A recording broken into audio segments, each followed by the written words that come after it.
Hello friends, welcome back to composite. আজকে আমি কথা বলবো খুব রিসেন্টলি তৈরি করা ইট্যাবস এবং সেভ মাস্টার কোর্সের আউটলাইন নিয়ে। শুরুতেই বলে রাখি, ইট্যাবস এবং সেভ মাস্টার কোর্সটির total duration 26 hour plus. That means আপনারা যারা এই কোর্সটা পারচেস করবেন তারা 26 ঘন্টারও অধিক সময়ের ক্লাসের লাইফ টাইম অ্যাক্সেস পেয়ে যাবেন। এছাড়াও আপনি কি কি পাচ্ছেন সেই বিষয়গুলো আমরা আলোচনা করব। তার আগে বলে নিই, এই টোটাল কোর্সটা আপনি পাবেন মাত্র 6,500 টাকায়। আর যদি কেউ মনে করেন আমি শুধুমাত্র ইট্যাবস কোর্সটা পারচেস করব, তাহলে আপনি তা পাবেন 5,100 টাকায়। আর যারা মনে করবেন আমি শুধুমাত্র সেভ ফাউন্ডেশন ডিজাইন কোর্সটা পারচেস করব, তারা এটা পাবেন মাত্র 2,100 টাকায়। আর কম্বাইন নিলে আপনি পাচ্ছেন 6,500 টাকায় যাবতীয় পিডিএফ বই এবং এক্সেল ফাইল সহ। ওকে, আমরা প্রথমে ইট্যাবস এর কোর্স আউটলাইন সম্পর্কে আলোচনা করি। এখানে টোটাল 29টা এপিসোড। এখানে আমি আলোচনা করেছি একটা 16 স্টোরি বিল্ডিং এর সুপার স্ট্রাকচার এবং ফাউন্ডেশন ডিজাইনের A to Z। 1 নম্বর এপিসোডে আপনি দেখবেন আপনি কিভাবে ইট্যাবস একটা নতুন ফাইল ওপেন করবেন, কিভাবে গ্রিড ডাটা মডিফাই করবেন, কিভাবে স্টোরি ডাটা মডিফাই করবেন, কিভাবে আপনি বিভিন্ন গ্রেডের কনক্রিট বা রিভার ডিফাইন করবেন। অর্থাৎ ইট্যাবসে যে সমস্ত প্রপার্টি বাই ডিফল্ট দেওয়া আছে তার বাইরে গিয়ে আপনি যদি ভিন্ন কোনো গ্রেডের কনক্রিট বা রিভার ডিফাইন করতে চান, তাহলে আপনি তা এই ক্লাস কমপ্লিট করার পরেই শিখে যাবেন। এছাড়াও আপনি এই এপিসোডের মাধ্যমে জানতে পারবেন ক্র্যাক সেকশন, আনক্র্যাক সেকশনের মধ্যে ডিফারেন্স কি, শেল থিন, শেল থিক, মেমব্রেনের মধ্যে ডিফারেন্স কি, এক্সেট্রা এক্সেট্রা। এছাড়াও কলাম, বিম কিভাবে আপনি ডিফাইন করবেন, স্ল্যাব ডিফাইন করবেন, শেয়ার ওভার ডিফাইন করবেন, এক্সেট্রা। 2 নম্বর এপিসোডে আমি আলোচনা করেছি, এটাও মডেলিং এর একটা এপিসোড। এখানে আমরা আলোচনা করেছি কিভাবে আপনি কলাম মডেল করবেন, কিভাবে বিম মডেল করবেন, কিভাবে স্ল্যাব মডেল করবেন, কিভাবে শেয়ার ওয়াল মডেল করবেন, এক্সেট্রা। এছাড়াও আমি দেখিয়েছি আপনি যদি ইট্যাবসে ইসেন্ট্রিক বিম বা কলাম মডেল করতে চান, তাহলে লিঙ্ক প্রপার্টির মাধ্যমে আমরা কিভাবে সেটা করতে পারি। ওকে, এরপরের এপিসোডে আমি দেখিয়েছি কিভাবে আমরা স্টেয়ারকেস মডেল করতে পারি ইট্যাবসে, এবং আমার মনে হয় এটাই সবথেকে ইজিয়েস্ট প্রসিডিউর স্টেয়ারকেস মডেল করার। কয়েকটা পদ্ধতি আছে, বাট এটাই সবথেকে ইজিয়েস্ট প্রসিডিউর বলে আমি মনে করি। 4 নম্বর এপিসোড আমি দেখিয়েছি কিভাবে আমরা ইট্যাবসে ক্যান্টিলিভার স্ল্যাব মডেল করতে পারি।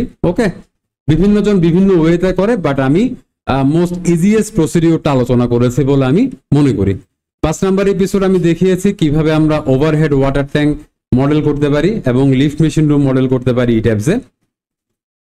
6 নম্বর এপিসোড আমি দেখিয়েছি কিভাবে আমরা পার্টিশন ওয়াল, মূলত আমরা পার্টিশন ওয়ালে লোড অ্যাসাইন করার জন্য এখানে বেশ কিছু নাল লাইন মডেল করেছি, এবং নাল লাইনের গ্রাফিক্যাল রিপ্রেজেন্টেশন বা এটা গ্রাফিক্যাল কালারও আমরা চেঞ্জ করেছি, যাতে আমরা আমাদের স্ট্রাকচারাল বিম এবং নাল লাইন বা নান লাইনের মধ্যে ডিফারেন্সটা খুব ক্লিয়ারলি বুঝতে পারি আমাদের মডেল। এখানে এই নীল কালারটা ছিল আমাদের স্ট্রাকচারাল বিম, আর এখানে যে সমস্ত অরেঞ্জ কালারের লাইন দেখতে পাচ্ছেন সেগুলো হচ্ছে মূলত আমাদের নন স্ট্রাকচারাল এলিমেন্ট বা নান লাইন। এই সমস্ত নান লাইন আমরা মূলত পার্টিশন ওয়ালের লোড অ্যাসাইন করব।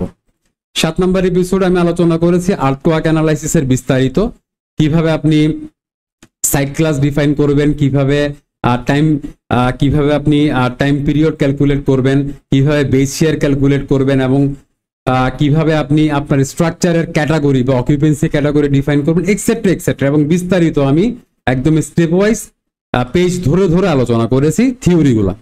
তারপর আমি দেখিয়েছি কিভাবে আমরা টাইম পিরিয়ড ক্যালকুলেট করব, এবং চাইলে আমরা কিভাবে টাইম পিরিয়ডটা ইনক্রিজ করতে পারি ইট্যাবসে, সেই বিষয়টাও আমি এখানে দেখিয়েছি। এর বাইরে দেখিয়েছি কনক্রিট মুভমেন্ট রেজিস্টিং ফ্রেম এবং অল আদার স্ট্রাকচারাল সিস্টেমের মধ্যে ডিফারেন্সটা কি। তাছাড়া দেখিয়েছি আমরা কিভাবে মাস সোর্স ডিফাইন করব, সেই বিষয়গুলা। সিসমিক ডিজাইন ক্যাটাগরি আমরা কিভাবে ডিফাইন করব। তারপরে দেখিয়েছি আমাদের স্ট্রাকচারটা ডুয়েল সিস্টেম হবে নাকি হচ্ছে বিল্ডিং ফ্রেম সিস্টেম হবে নাকি বেয়ারিং ওয়াল সিস্টেম হবে। হ্যাঁ, তো কখন আমরা কোন ধরনের ফ্রেম নিয়ে কাজ করব সেই বিষয়টা আমি বিস্তারিতভাবে এখানে আলোচনা করেছি।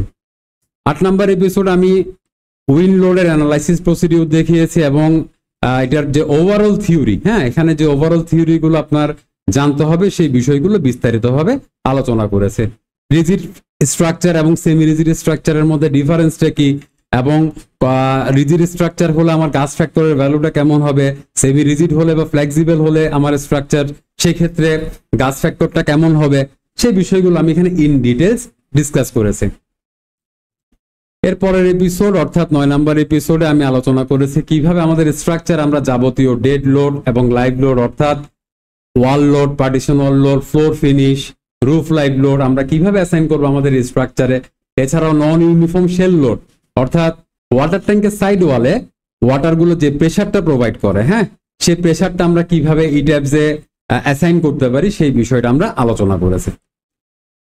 10 নম্বর এপিসোডে টাইম পিরিয়ড অ্যাডজাস্টমেন্ট, এটা আমার মনে হয় একদম নতুন একটা বিষয় আপনারা দেখছেন। টাইম পিরিয়ড অ্যাডজাস্টমেন্টের এই প্রসিডিউর আমি দেখিয়েছি কিভাবে আমরা মডেল অ্যানালাইসিস করার মাধ্যমে টাইম পিরিয়ডটা কিছুটা ইনক্রিজ করতে পারি এবং সেটা কোড মিনিং, যাতে করে আমাদের স্ট্রাকচারটা আমরা একটু ইকোনমিক্যালি ডিজাইন করতে পারি। এরপর আমি দেখিয়েছি 11 নম্বর এপিসোডে কিভাবে আমরা লোড কম্বিনেশন জেনারেট করতে পারি। প্রথমে বুঝবেন একটা হচ্ছে জেনারেট করা আর একটা হচ্ছে ইট্যাবসে অ্যাসাইন করা।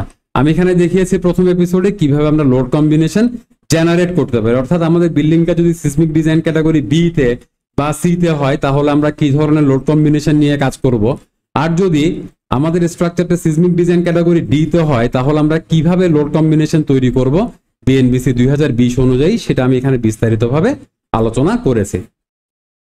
এরপরের এপিসোড অর্থাৎ 12 নম্বর এপিসোড আমি দেখিয়েছি কিভাবে আমরা তৈরি করা লোড কম্বিনেশন গুলা ইট্যাবসে ডিফাইন করতে পারি। ওকে, অর্থাৎ সিসমিক ডিজাইন ক্যাটাগরি বি হোক, সি হোক বা ডি হোক, প্রত্যেকটা ক্যাটাগরির জন্য আমরা কিভাবে লোড কম্বিনেশন ইট্যাবসে ডিফাইন করতে পারি সেটা আমি এখানে আলোচনা করেছি। 13 নম্বর এপিসোড আমি দেখিয়েছি কলাম এবং বিমের অ্যানালাইসিস বা ডিজাইন প্রসিডিউর। ওকে, অর্থাৎ প্রত্যেকটা কলাম এবং বিমকে আমরা এখানে ইট্যাবসের মাধ্যমে পাস করিয়েছি বা সলভ করিয়েছি। 14 নম্বর এপিসোডে আমি দেখিয়েছি কিভাবে করে আমরা শেয়ার ওয়ালটা অ্যানালাইসিস করতে পারি, অর্থাৎ প্রত্যেকটা শেয়ার ওয়ালকে কিভাবে আমরা ডিজাইনে পাস করাইতে পারি সেই বিষয়টা আমি এখানে বিস্তারিত আলোচনা করেছি। 15 নম্বর এপিসোড আমি দেখিয়েছি কিভাবে আমরা বেজ শেয়ার চেক করব, অর্থাৎ আমরা আর্টওয়ার্কের হ্যান্ড ক্যালকুলেশনে যে বেজ শেয়ারটা পেলাম সেটা কি ইট্যাবসের সাথে মিলছে কিনা সেটা আমরা ক্রস চেক করে কনফার্ম হয়েছে। 16 নম্বর এপিসোডে আমরা ড্রিফট চেক করেছি, স্টোরি ড্রিফট, এবং স্টোরি ড্রিফট আপনি যদি ফেল করেন তাহলে কিভাবে আপনি স্টোরি ড্রিফট সলভ করবেন সেই বিষয়টা আমরা ডিসকাস করেছি। 17 নম্বর এপিসোড আমি দেখিয়েছি টর্শনাল ইরেগুলারিটি চেক, এবং দেখিয়েছি যদি টর্শনাল ইরেগুলারিটি আপনার স্ট্রাকচার ফেল করে তাহলে আপনি কিভাবে সেটা সলভ করতে পারেন। 18 নম্বর এপিসোড আমি দেখিয়েছি কিভাবে আমরা স্টিফনেস ইরেগুলারিটি বা সফট স্টোরি চেক করতে পারি, সাথে দেখিয়েছি যদি আপনার স্ট্রাকচারে এই ইরেগুলারিটিটা থাকে তাহলে আপনি সেটা কিভাবে সলভ করবেন। ওকে, অর্থাৎ প্রত্যেকটা চেক এবং চেকের সলিউশন আমরা আলোচনা করেছি।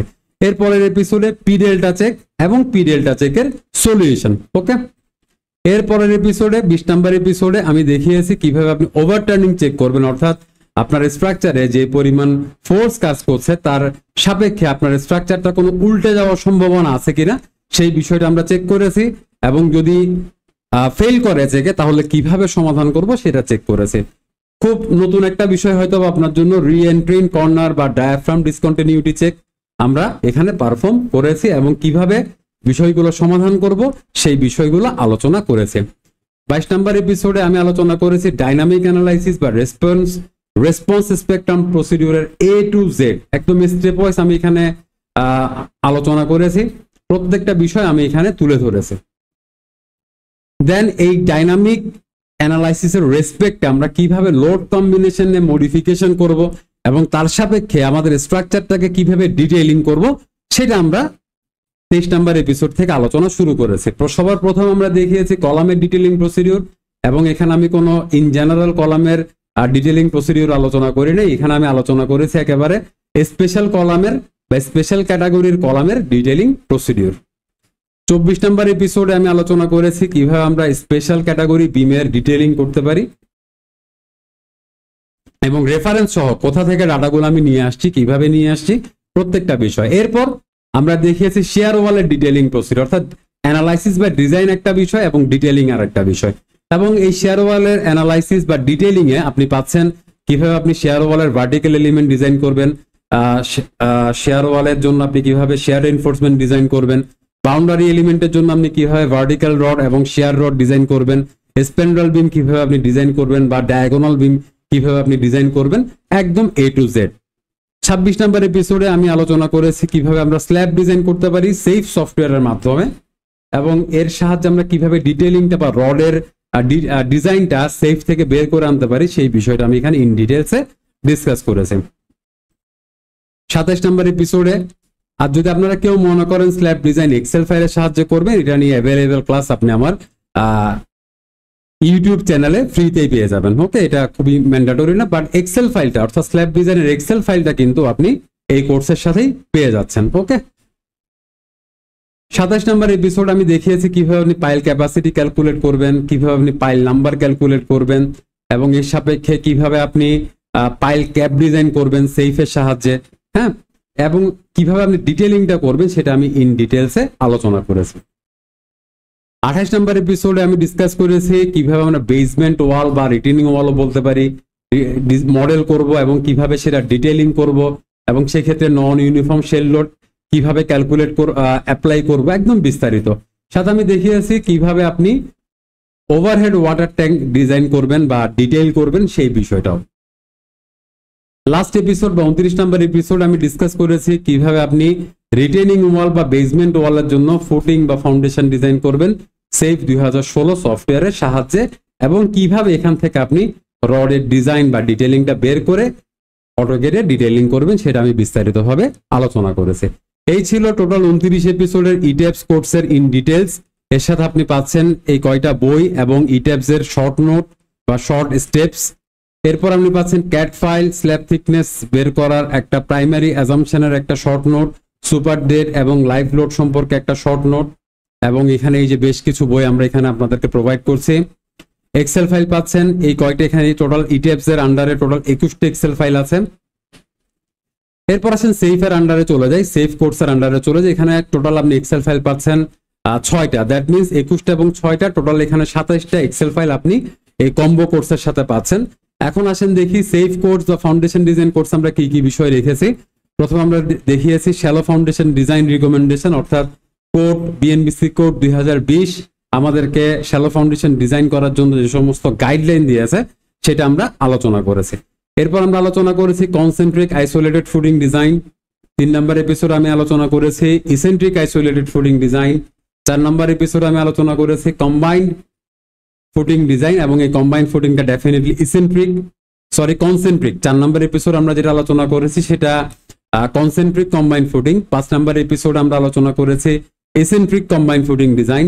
6 নম্বর এপিসোড আমরা আলোচনা করেছি শ্যালো ফাউন্ডেশনের জন্য allowable bearing capacity calculation procedure.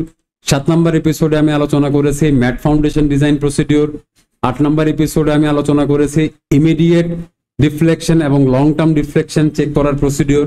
9 নম্বর এপিসোডে আমি অ্যাড করেছি আপলিফট বা ওভারটার্নিং চেক করার প্রসিডিউর। এই আপলিফটটা কিন্তু ফাউন্ডেশনের জন্য, ওভারটার্নিং এটা ফুডিং এর জন্য। এই টেস্ট কোর্স আমরা দেখেছি সুপার স্ট্রাকচারের জন্য ওভারটার্নিং চেক করার প্রসিডিউর।